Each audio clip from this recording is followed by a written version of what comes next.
When you're sick, you don't want to wait in a doctor's office. Skip the waiting room with waitfromhome.com. Brought to you by UMC Physician Network Services. Check into the clinic online or on your phone, and we'll call or text when your doctor's ready. Your comfort is important. Waitfromhome.com.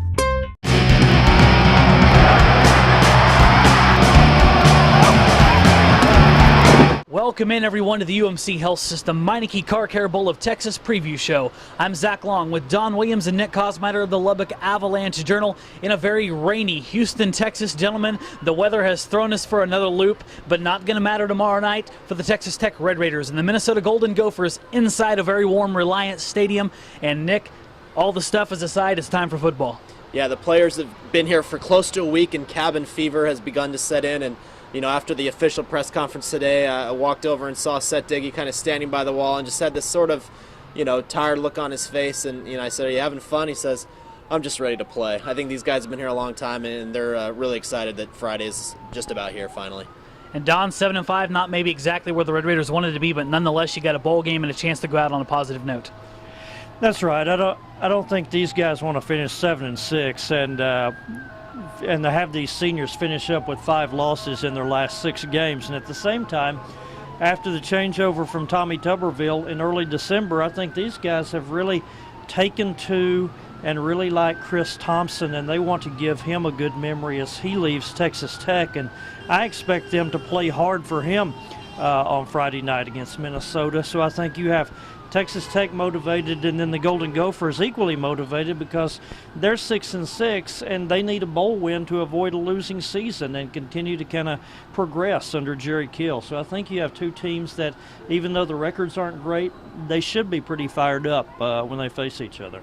And speaking of Coach Kill and Coach Thompson, we heard from them both today at a press conference across the street at the Westin Galleria. Those guys, from a leadership standpoint, have been phenomenal. And the teams that I coached in the past as a head coach, I always told them I could walk off today, and if you guys are strong enough in your leadership, then the thing will keep going. And that's really what's happened. I mean, ever since Coach Tuberville's left, our staff's kind of rallied around these guys, but they do it. They could go out and run the practices if they wanted to, and that's really what one of the things you gain out of coaching, as Coach was talking about, is you get to help guys develop in that way and watch them grow as leaders. And there are some remarkable leaders on this team that'll go out, after they leave Texas Tech and do some big things in their families and their communities just because of the strong leadership. And that's why I'm excited about the game tomorrow night to get to be a part of that.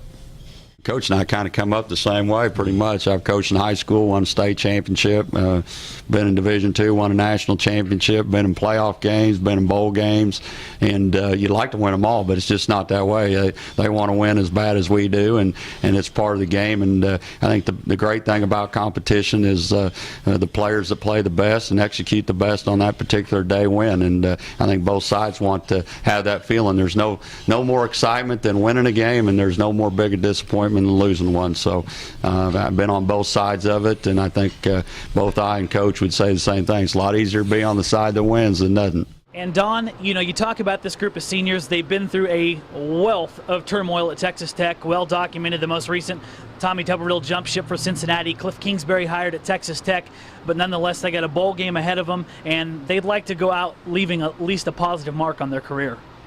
Yeah, any other team that had a coaching transition in December, you would kind of think, this is a formula for a bad football bowl game to go out on. But the Red Raiders, they have been through this every year. Right.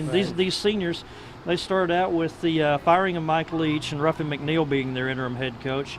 2 years ago, their bowl week started with James Willis being moving on as their defensive coordinator. Last year, even though they were not in a bowl game, Chad Glasgow leaves in a very bizarre situation. And this year, it's kind of almost expected. Okay, what's the coaching transition going to be? And Tommy Tuberville answered that question for them, and Chris Thompson comes in. But, I talked this week to Eric Ward, to Eric Stevens, to Kerry Hyder, and these guys all said, this is kind of what we go through. It's kind of what we expect each December, and we've learned how to manage it. We've learned how to handle it. And again, I go back to these guys really like Chris Thompson, and I think their preparation down here in Houston has kind of reflected that.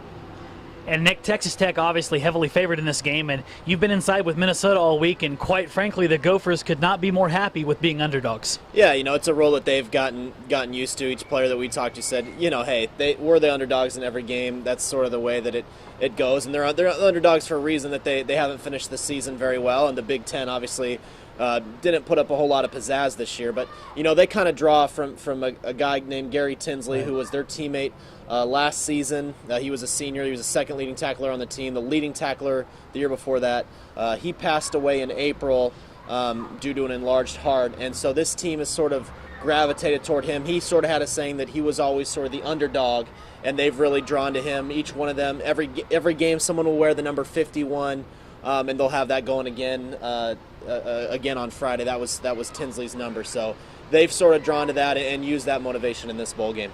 And both of these teams have been very apparent this week when you're talking to coaches and players from both Minnesota and Texas Tech. Yeah, the seniors have gone full circle. They were redshirt freshmen in 09 down in San Antonio. They've endured a lot offensively and defensively, and they're high-character kids. And for them to come out with a victory, I think, with all the adversity they battled, it would be I know, really fulfilling for them. We've been an underdog our whole season. We had a teammate that passed away. He was an underdog, so we gave this season to him. So we said we're going to be the underdog all year and just go out and fight and compete. We've been the underdogs, all year, pretty much every game. And, that's something we really embrace. That's what Gary Tinsley, he always said he was the underdog, and that's something that's a team we've really tried to embrace. I think we've done a good job doing that, and, we don't care if people aren't giving us a chance. We know what we can do, and we're going to fight for it. And now, gentlemen, after all week, all the coverage we've done, it's time to get down to the fun part where we pick the game. But first, I want to point out something. We're going to go back a little back in time here. You down with this? We're going to go to August to our preview section, which if you didn't read, you should have. And we picked the season of what we thought Texas Tech would finish. And, oh, my goodness gracious, we've got a bunch of prophets here. Tommy Tuberville's favorite comment all year, if I had a dime for every time we heard the man say, well, no one gave us a chance. 1 second there, Coach. Here's what it was. Going into the game tomorrow, Nick, you had predicted Tech to finish 8-5, and even more so, you predicted them to get that way by winning the bowl game this weekend. Pretty dead on. You got a chance to be exactly right. Yeah, obviously they win that bowl game, and that's what they'll be. They had a 7-5 regular season. Not every game went exactly the way that I thought it would, but in the end, that's sort of where I thought this team might end up. And I don't have as much of a competitive advantage because I have them finishing 8-5, and I actually had them in the Meineke Car Care Bowl of Texas, but I had them winning 8 regular season games and losing this game, so not quite as good. But on the other spectrum, if the Red Raiders stumble and lose to the Gophers, guess who's going to be dead right? And that would be done. Don Williams had him predicted at 7-6. Don, you were dead on. Actually, I had a 6-6 regular season and a victory in the bowl game to finish 7-6. But I think what it shows is that we kind of had a pretty good sense watching this team every day in August, kind of what the talent level was and what the strengths of the team were and kind of what the holes of the team were. And it's kind of unfolded about as we expected. Again, as we stand here today, going into December 28th, all three of us actually have a chance for the final to have predicted the Red Raiders' final record correctly. And so I guess now we just get down to picking this game, right? Yeah, that was the preseason. Now is the present. Nick, let's get Minnesota Texas Tech going. Yeah, I think, again, we've talked about this a lot. You decide, a lot of times you'll pick which team you think is going to win by which team has the most motivation to be here. And it would be easy to think Tech doesn't have a lot of that with the way that they ended their season, wanting to be much higher, their coach is leaving, all this sort of turmoil. But as we saw, we got to sit there and watch practices this week. They were very motivated. They played hard. There didn't seem to be any kind of slacking off. And there's just too many seniors on this team in vital positions who want to go out well, especially at quarterback, on the defensive side. There's just too many key players who want to end their career right for them not to do well. And I expect a good performance out of Texas Tech. My guess is 38-21. And I'm with you here, Nick. I think the things you said are dead on, and the thing I'll add to that, I think there's a lot of enthusiasm around this program right now. The hire of Cliff Kingsbury has put a lot of flair into the Red Raider Nation. I think they're going to have some decent fan support down here in Houston tomorrow. And Minnesota, they're a good football team, but their offense, I just don't think they can keep pace with the Red Raiders. They don't have the weapons to outscore them. I've got Texas Tech winning this game 48-31 over Minnesota. Don Williams. Key thing I noticed in analyzing this game, and you alluded to it, Zach, is Minnesota has really struggles on offense. It's amazing to me that, particularly in this day and age of college football, that the Golden Gophers can go 8 of their last 9 games this season scoring no more than 17 points. That's an incredible statistic. So again, you look down their scores, and they've scored 13, 13, 13, 14, 10, 17, 17.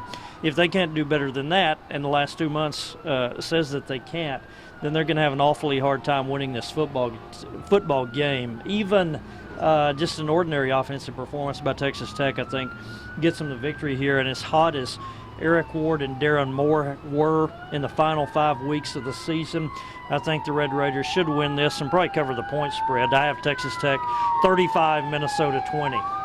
You know, guys, and if you want more coverage of this game, we've got a lot of good content from both these guys coming the rest of the night into the morning. You know where you're going. LubbockOnline.com, RedRaiders.com for full coverage of this bowl game. Until then, I'm Zach Long with Don Williams and Nick Kosmider. That's going to wrap up this episode of the UMC Health System Meineke Car Care Bowl of Texas preview show. We'll see you tomorrow from Reliance Stadium.